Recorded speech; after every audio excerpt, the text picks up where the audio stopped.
How to use aloe vera for oily skin. Oily skin is caused by overproduction of sebum or skin oils by the sebaceous glands. The natural astringent properties of aloe vera gel absorb excess oil, sebum and dirt from the skin pores.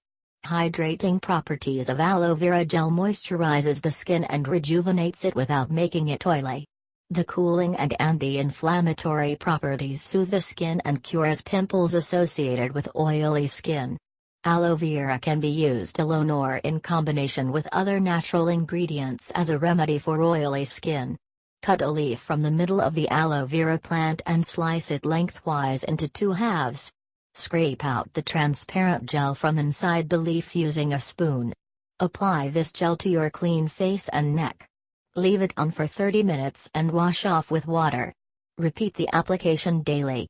The cleansing properties of tea tree oil remove excess oil, dirt and dead skin cells from the skin pores. Its astringent properties shrink the open skin pores. Take a clean airtight container. Add 2 tablespoons of aloe vera gel and 10 to 15 drops of tea tree oil into it. Mix it with a spoon and apply it to your skin after cleansing and toning it. You can apply this moisturizer 2 times in a day.